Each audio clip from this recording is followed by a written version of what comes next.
ఎందుకంటే మోసేటోనికి తెలుస్తుంది కష్టం, బస్తాలు మోస్తే తెలుస్తుంది కష్టం తప్ప డైలాగులతోని పంచ్ డైలాగులతోని ఏమి కాదు. మీరేమో కేసీఆర్ సార్ వచ్చినాక బస్తాలకు బస్తాలు పుట్లకు పుట్లు వడ్లు మీరు మోసిండ్రు. మరి రాష్ట్రంలో ప్రజలకు బువ్వ పెట్టే విధంగా, దేశంలో ప్రజలకు బువ్వ పెట్టే విధంగా అటు రైతన్న కష్టపడితే మరి మోసి మోసి మోసి మీ ఈపులో కాయలు కాసిన పరిస్థితి. మీరేమో బస్తాలు మోసి, వడ్ల బస్తాలు మోసి, బియ్యం బస్తాలు మోసి మీరు కష్టపడ్డారు. మరి ఇవాళ ముఖ్యమంత్రి గారు ఉన్నారు, ఆయన కూడా కష్టపడుతున్నాడు. ఏం సంచులు మోస్తున్నాడో నాకంటే బాగా మీకే ఎరక. ఏం సంచులు మోస్తున్నాడో, యాడికి మోస్తున్నాడో మీకే ఎరక. ఆయన పాపం మోసి మోసి కష్టపడుతున్నాడు. ఆయన కూడా బస్తాలు మోసి మోసి ఢిల్లీలో ఉన్న పెద్దల కోసం పైసల సంచులు మోసి మోసి అవస్థ పడుతున్నాడు, ఆగమైతున్నాడు. ఆయన ఆగమైతే అయ్యిండు, కానీ రాష్ట్రాన్ని ఆగం చేస్తున్నాడు. నిన్ననే మేమందరం గౌరవ శాసనసభ్యులందరం కూడా అందుబాటులో ఉన్న వాళ్ళందరం కన్నెపల్లి పంప్ హౌస్ కాడికి పోయినాం. కాళేశ్వరం ప్రాజెక్టు ఎక్కడనైతే ఇవాళ మేడిగడ్డ బ్యారేజ్ ఉన్నదో అవతల 10 కిలోమీటర్ల యువతలకి కన్నెపల్లి పంప్ హౌస్ ఉన్నది. ఆడపోయి చూసినాం. దేశమంతా రాష్ట్రమంతానేమో వర్షాలు లేవు. మొత్తం 33 జిల్లాలలో 26 జిల్లాలలో వర్షాభావ పరిస్థితులు ఉన్నాయి. వర్షం తక్కువ పడ్డది, రైతు మొగులు దిక్కు చూస్తున్నాడు. కానీ అక్కడ పోతే 1,00,000 క్యూసెక్కుల నీళ్లు కిందికి పోతున్నాయి.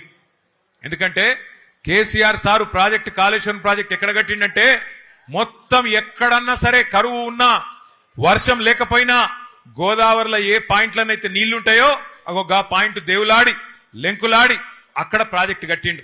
నిన్న అక్కడ పోయి చూస్తే 1,00,000 క్యూసెక్కుల నీళ్లు కిందికి సముద్రంలకు ఉత్తగానే పోతా ఉన్నాయి. అందుకే నిన్న పోయి అక్కడ విజ్ఞప్తి చేసినాం రాష్ట్ర ప్రభుత్వానికి, అయ్యా ముఖ్యమంత్రి గారు, నీకు మా మీద కోపం ఉంటే కేసులు పెట్టుకో, నీకు మా మీద కోపం ఉంటే ఏమన్నా చేసుకో, కానీ మా మీద కోపం రైతుల మీద తీయకు. ఇగో పంపు దగ్గర, కన్నెపల్లి పంపు దగ్గర 1,00,000 క్యూసెక్కులు కిందికి పోతున్నాయి. ఆడ నువ్వు చేయాల్సిందల్లా 2 పంపులు చాలు చేస్తే చాలు, మొత్తం రాష్ట్రం అంతా సుభిక్షంగా అవుతుంది కాళేశ్వరం ప్రాజెక్టు వల్ల, దయచేసి ఆ పని చెయ్యు అంటే చేస్తలేడు. ఎందుకంటే ఆయనకు తెలుసు, ముఖ్యమంత్రి గారికి ఆయనకు తెలుసు, నీళ్ళు ఇచ్చినావు అనుకో యూరియా ఇయ్యాలి, మరి యూరియా ఇస్తే పంట వండుతుంది, పంట వండితే మరి మళ్ళీ పంటలు కొనాలి, పంట కొంటే మద్దతు ధర ఇయ్యాలి, మద్దతు ధర ఇస్తే మళ్ళా బోనస్ ఇయ్యాలి. ఇక సప్పుడేక ఈ లొల్లెంత ఎందుకు, నీళ్లు ఇవ్వకపోతే ఏ లొల్లి లేదన్నట్టు ఇవాళ నీళ్లు ఉండి కూడా పంటలను ఎండబెడుతున్నాడు, రైతులను ఇవాళ తొక్కుతున్నాడు ఈ రాష్ట్ర ముఖ్యమంత్రి రేవంత్ రెడ్డి.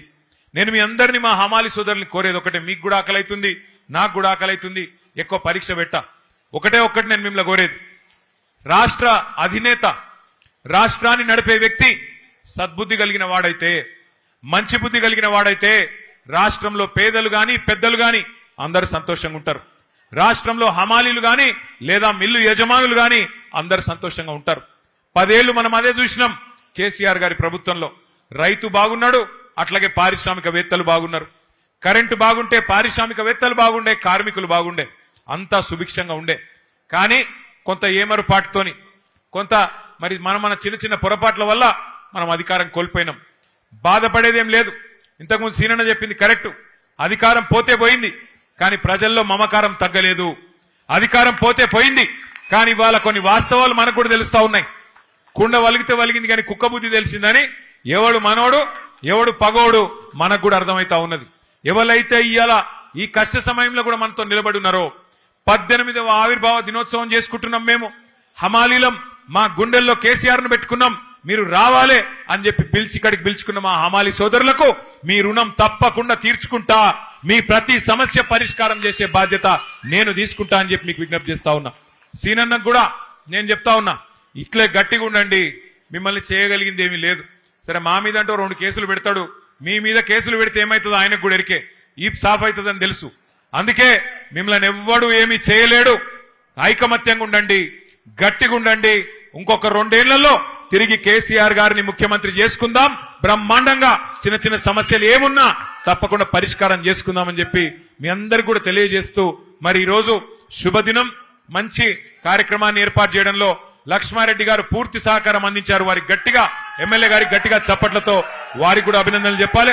అట్లాగే మా గౌరవ కార్పొరేటర్లందరూ వారు కూడా ఇవాళ ఇక్కడ హాజరై మీ పట్ల ఉన్న ప్రేమను ప్రకటించినందుకు గౌరవ కార్పొరేటర్లకు, సీనియర్ బీఆర్ఎస్ నాయకులకు అందరికీ కూడా ఒకసారి గట్టిగా చప్పట్లతో అభినందనలు చెప్పాలని చెప్పి తెలియజేస్తూ మా హమాలి సోదరులందరికీ మళ్ళొక్కసారి ఆవిర్భావ దినోత్సవ శుభాకాంక్షలు తెలియజేస్తూ జై తెలంగాణ.